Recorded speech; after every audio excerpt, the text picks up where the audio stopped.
I'm going to talk about the application process, and you'll want to be aware that not all universities do have the same process, and requirements can obviously vary school to school. So you always want to check with the program that you're applying to make sure that you're completing all their requirements. So you found a university that you want to apply to, and maybe it's multiple programs within that university or multiple universities. What are those next steps that you're going to want to take? So we're going to go over the following items in these next slides. Reading the instructions and knowing the requirements, taking admission tests early, completing the application. I apologize if you hear my dog or cat at any point.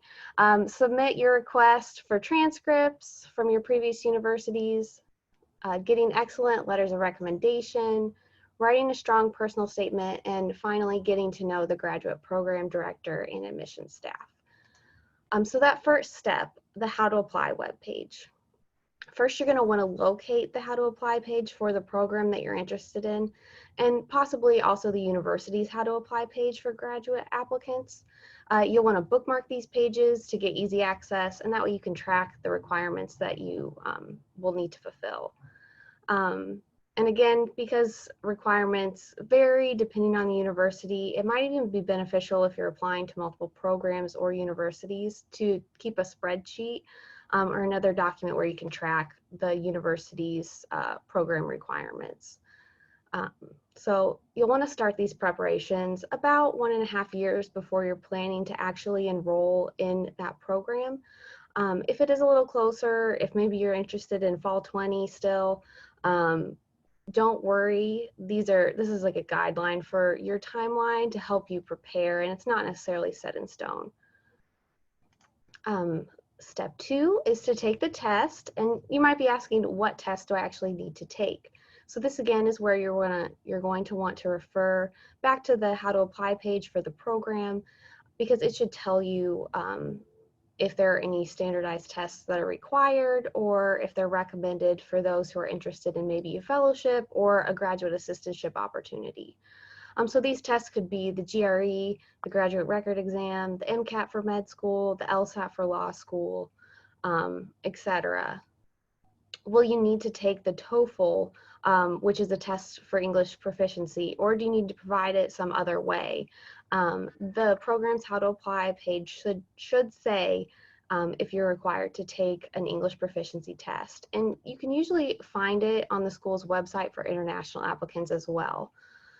You'll want to go to ets.org in order to locate free resources that they have for test preparation, practice tests, and you can always sign up for prep classes that you pay for, but it's always better to start off with those free resources and then sort of gauge what you might benefit from to either improve your overall score or a specific section.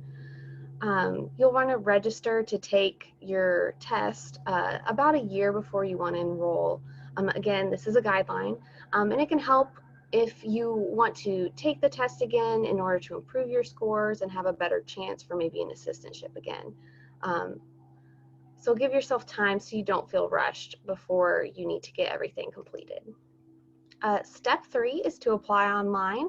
So I'm guessing most, if not all, other universities, including IU, have their graduate applications online. So you'll want to confirm what the actual deadline is for the application. And so this can usually be about 8 to 10 months before the semester is supposed to start, and it's often set by the program. So if you're not sure when the deadline is, definitely check with the program. Are there multiple applications that you need to complete? Sometimes there's a supplemental application or one that's specific to the field, like social work might have one like that.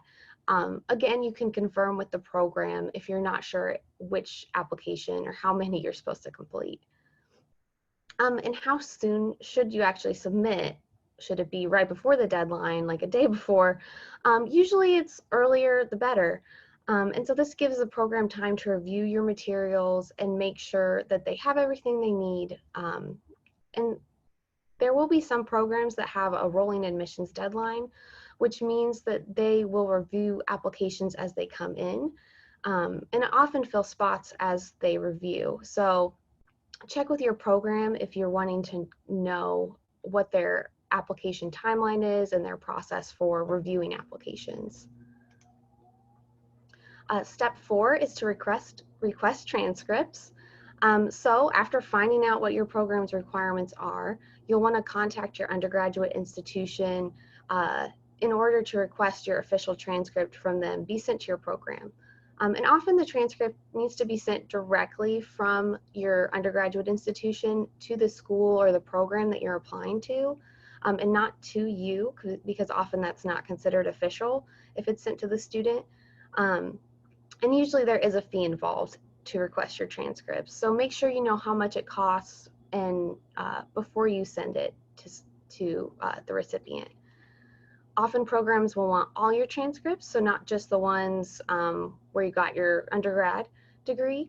Even if you took like a couple community college courses that were transferred to your bachelor's, just double check with the program if they need those. You'll want to make sure you verify the address that the transcript should be sent to. This may be an email or a mailing address, and right now it's probably going to be by email that you'll want those sent. And then check with your undergraduate institution to see how long it takes for them to get those transcripts sent out. And that way you're not running past a deadline that the program has. Step number 5, letters of recommendation. Often, again, because the application is online, the recommendations are usually always completed online. And as the case is with the IUPUI application, only the recommender can submit that online form for the recommendation. They can often upload a letter with their recommendation or complete a form depending on how the program formatted it.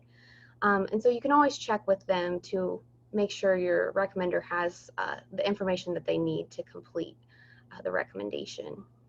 And you'll want to pick those letter writers carefully. Make sure it's someone who is able to write you a strong letter. Usually that is a current or former professor, an employer, or your manager, or a professional mentor, people in those categories. Can the recommender speak to your success in the program? Do they know your qualifications? And you want to make sure you get them, they're able to write the best recommendation by giving them your resume and personal statement. And then stay in touch with them so they submit by the deadline. Step 6, personal statements. You want to research the programs, requirements, what courses you'll take for the degree, and any faculty so that you know what is being offered by the program. Make sure you follow their instructions. If they have a word limit, don't go over. Answer any specific questions that they have. If you do have inconsistencies in your career path or academic history, you can speak to those, but you don't need to elaborate and go into a lot of detail, but just show them what you've learned, and then make sure you proofread it and ask a friend or a roommate, someone else to read it as well so that you're not sending it with errors. And then finally, step 7, get to know the program director and the other staff that you'll be working with. If you have a question about the program, you want to make sure that you review their online resources. That's why they're there. But if you do see that you're not getting the question that you're getting the answer to the question you have, make sure you ask. Be sure to bookmark their email addresses, add them to your contact book, and that way you can reach out when you have additional questions. But that is the end, so I'm going to stop sharing. Thanks so much. Are there any questions? Looks like there's one in the chat, and I was just going to mention before questions that there will be someone talking about personal statements and letters of recommendation in a little more depth, but Katina touched on that obviously as part of the application process. So do you see the chat message? I've been told by... I do, yeah. A good time to reach out. I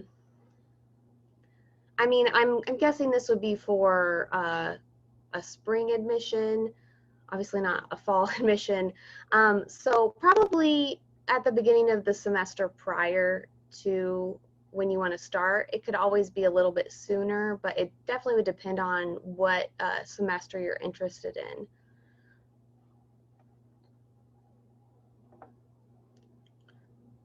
Applying, which semester are you interested in starting courses though? That would be when you would want to reach out. Okay, so fall 21, yeah, the year before is probably good. If that's when they told you to contact them, that is when I would do it.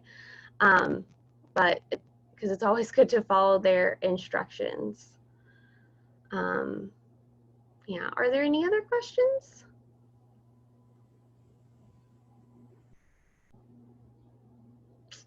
As far as if it's better to collect letters of recommendation from current professors, I think you know, you want to definitely go with someone or multiple people who you have a relationship with,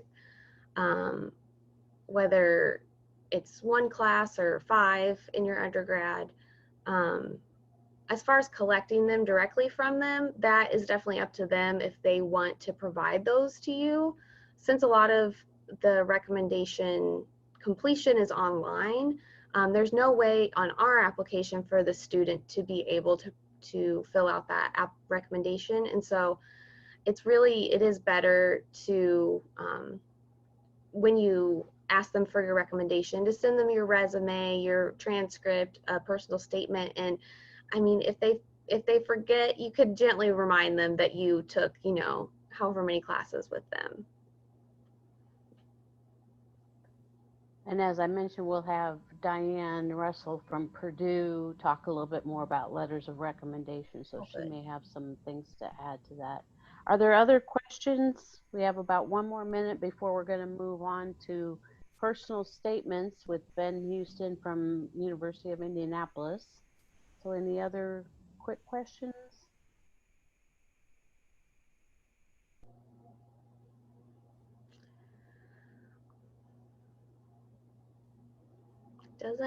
Doesn't look like it. Okay, well, thank you, Katina. We appreciate it. Yeah, thanks so much.